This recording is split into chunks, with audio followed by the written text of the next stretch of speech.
Why do so many black people dislike Elvis Presley? Elvis borrowed from the music of lesser-known black rhythm and blues artists that he heard as a teenager, like Big Mama Thornton,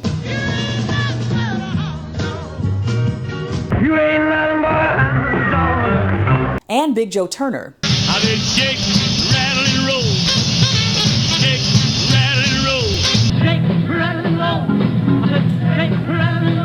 When white artists cover the music of lesser-known black artists, there's always the danger of being accused of cultural appropriation. The blues music that Elvis and a lot of other rock and rollers borrowed from was created and performed by black artists who were relegated to a genre that was known as race music.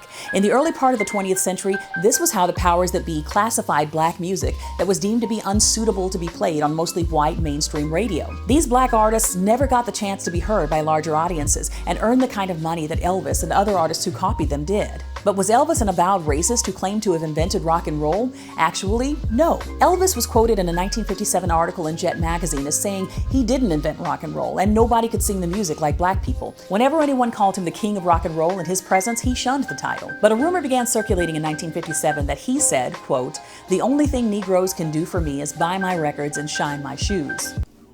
The only problem is, he never said that. A popular black publication, Jet magazine, attempted to verify the validity of this rumor at the time, but they never could. He supposedly made the statement on Edward R. Murrow's Person to Person program, but he never even appeared on that show. Those who knew him said that this would have been completely out of character for him, but the rumor persisted and hounded him for the rest of his life. B.B. King, Little Richard, Jackie Wilson, James Brown, and Muhammad Ali all expressed their admiration for him, not only as an artist, but as a human being. As to the issue of cultural appropriation, it's probably a fair accusation. Black people have been historically under-celebrated and under-acknowledged for the contributions that they've made to popular music. Many black innovators died in relative obscurity, while Elvis was dubbed the king of rock and roll. Would that crown have been better placed on the heads of rock music's true originators like Little Richard, Ruth Brown, Fats Domino, Chuck Berry, Ike Turner, or even Louis Jordan? Probably. But Elvis was able to capture the imagination of scores of white teenagers and music industry's bigwigs who were looking for a marketable act to sell to middle America. And let's not forget, Elvis was raised in Tupelo, Mississippi and Memphis, Tennessee.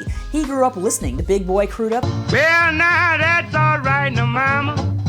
That's all right for you. Well, that's all right, mama. That's all right for you. and Ray Charles. I got a woman way over town. I got a woman way across town. Side by side with the bluegrass and country artists of his day. He was no Pat Boone.